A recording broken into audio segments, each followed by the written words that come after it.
الحمد لله وكفى وسلام على عباده الذين اصطفى أما بعد فأعوذ بالله من الشيطان الرجيم بسم الله الرحمن الرحيم ومن الناس من يشتري لهو الحديث ليضل عن سبيل الله بغير علم ويتخذها هزوا أولئك لهم عذاب مهين صدق الله العظيم.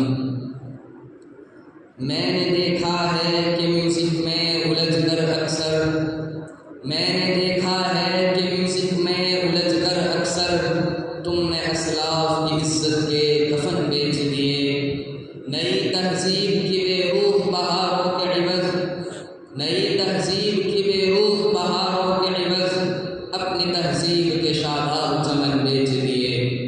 محترم مکرم اساتذہ کرام، رفیقان باصفات اور مہمانان اعزام، یہ ایک مسلمہ حقیقت ہے کہ بہت سی لطف اندوزیاں انجام کار کے اعتبار سے ہلاکت سامانی کا پٹارا ہوتی ہیں. ہنگامی ذائقہ شناسی کبھی عمر بھر کے لیے سہانے روح ثابت ہوتی ہے اور معمولی چند گھڑیوں کے زبانی چٹخارے انسان کو تعدم زیست بہت سی بیماریوں کا مجموعہ بنا لینے کے لیے کافی ہوتے ہیں. موسیقی کا حال بھی کچھ ایسا ہی ہے کہ کچھ دیر کی پریشانی سے نپٹنے کے لیے انعام جار حضرت انسان ناچ گانے اور دف و طبل کو اپنا سہارا بنا لیتا ہے اور اپنے دل کو گنجینے بے قراری بنا کر وہاں سے لوٹتا ہے. ہمارے موجودہ زمانے میں موسیقی معاشرے کے بگاڑ میں جتنا حصہ لے رہی ہے شاید وہ بائک کوئی اور چیز اتنا حصہ لے رہی ہو. فلمیں ہو یا ڈرامے، گھر ہو یا دفتر، ذاتی گاڑی ہو یا پبلک ٹرانسپورٹ، شراب کھانے ہو یا نائٹ کلب، شادی بیاہ کی تقریب ہو یا کوئی پرمسرت فنکشن، انٹرنیٹ کیفے ہو یا ڈانس کلب، گھر گھر گلی گلی فلمی گانوں اور فحش نغموں کی آواز گونج رہی ہے. ٹی وی، وی سی آر اور جدید آلات میوزک نے موسیقی کو بام عروج پر پہنچا دیا ہے. غرض یہ کہ گانا سننا اور سنانا بہت عام ہو چکا ہے اور کوئی چیز اور کوئی جگہ ایسی نہیں ہے جو موسیقی سے خالی ہو. حتیٰ کہ اب تو بلد امیر مکہ اور مدینہ الرسول تک میں موسیقی کی پلیدی پھیلانے کی سازشیں ہو رہی ہیں. محترم سامعین، یہ بات یاد رکھیے گا کہ گانے بجانے سے بچنا مومن کی علامت ہے. باری تعالیٰ کا ارشاد ہے والذین لا یشہدون الزور وَإِذَا مَرُّوا بِاللَّغْوِ مَرُّوا کِرَامًا. گانا بجانا مشرکین کا ہتھ کنڈا ہے. باری تعالیٰ کا ارشاد ہے أَفَمِنْ هَذَا الْحَدِيثِ تَعْجَبُونَ وَتَضْحَكُونَ وَلَا تَبْكُونَ وَأَنْتُمْ سَامِدُونَ. ابراہیم نخعی رحمۃ اللہ علیہ فرماتے ہیں الغنا ينبت النفاق في القلب. حضرت فضیل بن عیاض رحمۃ اللہ علیہ کا مقالہ ہے الغنا رقیۃ الزنا. گانا زنا کا مندر ہے کیونکہ فحش گانوں کے سننے کی وجہ سے شہواتی جذبات بھڑک اٹھتے ہیں اور عورت کی آواز جب گانے کے لیے استعمال کی جائے تو فتنہ انگیز ہوتی ہے. امام ابن القیم رحمۃ اللہ علیہ فرماتے ہیں کہ عورت اور مرد کے جنسی جذبات پر آگ ایسا اثر بنتا ہے جیسے آگ پر تیل ڈال دیا جائے. رسول اللہ صلی اللہ علیہ وسلم نے ارشاد فرمایا جب ابلیس کو راندہ درگاہ کیا گیا تو ابلیس نے کہا اے اللہ مجھے انسان کو اپنی طرف بلانے کا کوئی ذریعہ بھی عنایت فرما دیجیے. تو اللہ تعالیٰ نے فرمایا جا تاج باشے تیرے منادی ہیں. تفسیر قرطبی میں امام قرطبی نے اور ابن الحاج رحمۃ اللہ علیہ کے فی المدخل میں لکھا ہے کہ سب سے پہلے جس نے گانا شروع کیا وہ شیطان ہے اور سامری اور اس کے ساتھیوں نے جھومنے کا کام ایجاد کیا. ذرا تھوڑی دیر کے لیے غور کیجئے کہ گانا سننے والے اور اس کی لے پر تھرکنے والے کس کی پیروی کر رہے ہیں. رسول اللہ صلی اللہ علیہ وسلم نے ارشاد فرمایا کہ جو شخص گانا سنے قیامت کے دن اس کے کانوں میں پگھلا ہوا سیسا ڈالا جائے گا. کبھی ارشاد فرمایا کہ گانے والوں کی نماز قبول نہیں. کبھی ارشاد فرمایا کہ جو گانے بجانے کا کام کرے اور دوسرا وہ جو اپنے گھر میں گانے بجانے کا اہتمام کرے دونوں پر اللہ کی لعنت ہے. کبھی ارشاد فرمایا کہ جس گھر میں گھنٹی ہو وہاں فرشتے داخل نہیں ہوتے. اب جن گھروں میں صبح سے شام تک میوزک چلتا ہو، گھر کے بڑوں سے لے کر معصوم بچے تک موبائل کی لعنت میں مبتلا ہو، وہاں رحمت کے فرشتے کیوں کر موجود ہو سکتے ہیں؟ انہیں خرافات کی موجودگی گھروں میں دوستو اسی پر بس نہیں ہے، احادیث میں موسیقی پر اور بھی سخت ترین وعید وارد ہوئی ہے۔ کبھی آپ صلی اللہ علیہ وسلم نے ارشاد فرمایا کہ جو شخص اس حالت میں مر گیا کہ اس کے پاس گانے والی ہو تو اس کی نماز جنازہ بھی مت پڑھو۔ کبھی ارشاد فرمایا جو لوگ گانے بجانے میں مشغول ہو جائیں گے ان میں سے بعض کو خنزیر اور بعض کو بندر بنا دیا جائے گا۔ آپ سوچیں گے کہ ہم نے تو کسی کو خنزیر اور بندر بنتے نہیں دیکھا، مگر آپ یہ بھی تو دیکھیں کہ اکثر اس قسم کے لوگوں میں خنزیروں اور بندروں کی صفات پیدا ہو جاتی ہیں۔ خنزیر کی نمایاں صفت دیوسی اور بے غیرتی ہے، اور بندر کی نمایاں صفت نقالی اور احتی ہے۔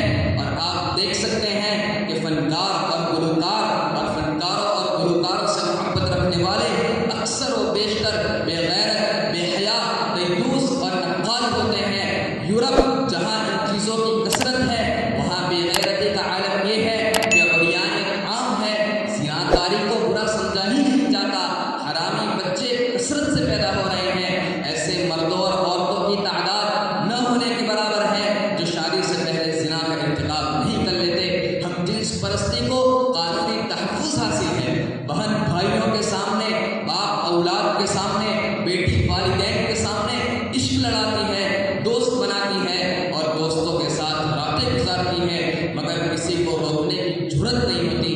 ارے جرت کیا مانا، والدین خود حوصلہ افزائی کرتے ہیں۔ افسوس کی بات تو یہ ہے کہ آج مسلمان یورپ کی تقلید میں اندھے راستوں پر بے تحاشا بھاگا جا رہا ہے۔ اب تو ہمارے یہاں بھی بڑے لوگ اپنی بہو بیٹیوں کو رقص کی باقاعدہ تعلیم دلانے لگے۔ اسکولوں میں آرٹ کے نام پر اچھے خاصے دیندار گھرانے کی بچیاں اپنی عزت داؤ پہ لگا رہی ہیں۔ مہمانوں کے سامنے اپنی بیٹیوں کو نچوایا جاتا ہے اور اس پر بڑا فخر کیا جاتا ہے کہ ماشاءاللہ اس چھوٹی سی عمر میں کیسا پیارا ڈانس کرتی ہے اور کتنا خوبصورت گاتی ہے۔ افسوس، کہاں گئی ہماری غیرت و خودداری، کہاں گیا عشق رسول کا دعویٰ، کیا ہوا اسلام پر مر مٹنے کا جذبہ؟ وائے ناکامی متاع کارواں جاتا رہا، وائے ناکامی متاع کارواں جاتا رہا، کارواں کے دن سے احساس رضیاں جاتا رہا۔ محترم و مکرم سامعین، تعجب تو یہ ہے کہ ہم اس پیغمبر کے نام لیوا ہے جس نے اپنی بعثت اور رسالت کا مقصد گانے بجانے کو ختم کرنا بتایا ہے، مگر ہم اس کی ترویج میں لگے ہوئے ہیں۔ حضرت علی رضی اللہ تعالیٰ عنہ سے روایت ہے، ان النبی صلی اللہ علیہ وسلم قال بعثت بکسر المزامیر، آپ صلی اللہ علیہ وسلم نے ارشاد فرمایا کہ مجھے آلات موسیقی توڑنے کے لیے بھیجا گیا ہے۔ اندازہ لگائیے، جس پیغمبر کا مقصد بعثت تلاوت ہے، تعلیم ہے، تربیت ہے، تزکیہ ہے، اسی پیغمبر کا مقصد بعثت میوزک کے ساز و سامان کو ڈھونڈنا بھی ہے، مگر آج ہمارے معاشرے میں گلوکاروں اور فنکاروں کی طلب اور مانگ کا یہ حال ہے کہ آج سب سے مہنگا طبقہ یہی ہے۔ ہماری سوسائٹی میں دن بھر ٹوکری اٹھانے والا مزدور سستا ہے، چلچلاتی دھوپ اور یخبستہ موسموں میں ہل چلانے والا کاشتکار سستا ہے، سال ہر سال تبلیغ علم میں سرگرداں اور تعلیم و تربیت کے لیے اپنی زندگی وقف کر دینے والا مربی اور مدرس سستا ہے، لیکن قوم کو بے حیائی اور عریانیت سکھلانے والا، نوجوانوں کے اخلاق بگاڑنے والا، نوجوانوں میں بے رحمی پیدا کرنے والا، مسلمان بیٹیوں کے سر سے دوپٹہ اور چہرے سے ہر شرم و حیا چھیننے والا گلوکار اور فنکار بہت مہنگا ہے۔ اس کے ایک ایک دن، ایک ایک گھنٹے، بلکہ ایک ایک منٹ کی بری لگتی ہے۔ اسی لیے آج میری قوم کا نوجوان گویا اور ایکٹر بننے کے لیے بے چین ہے، بلکہ انتہا تو یہ ہے کہ چھوٹے چھوٹے بچے موبائل اور ٹی وی کی نحوست سے گلیوں اور بازاروں کے سرعام گلوکاری اور ایکٹنگ کر پھرتے ہیں۔ دوستو یاد رکھیے گا، قیامت کی علامتوں میں سے ایک علامت یہ بھی ہے کہ گانے بجانے کا دور پورا ہوگا، آلات موسیقی سنبھال کر رکھے جائیں گے۔ 1400 سال پہلے ارشاد فرمائے ہوئے الفاظ کس قدر حیرت انگیز طور پر موجودہ حالات کی تصویر کھینچ رہے ہیں۔ بہت سے خوف خدا سے عاری لوگ بڑی پھٹائی سے کہتے ہیں کہ جناب موسیقی تو روح کی غذا ہے، مگر یہ کیسی غذا ہے جسے رسول اللہ صلی اللہ علیہ وسلم نے ملعون قرار دیا؟ اس سے شہوانیت غالب آتی ہے اور روحانیت مغلوب ہو جاتی ہے، جس سے نفاق و تصور پیدا ہوتی ہے جو انسان کو دینی اور دنیاوی ذمہ داریوں سے غافل کر دیتی ہے۔ یہ تو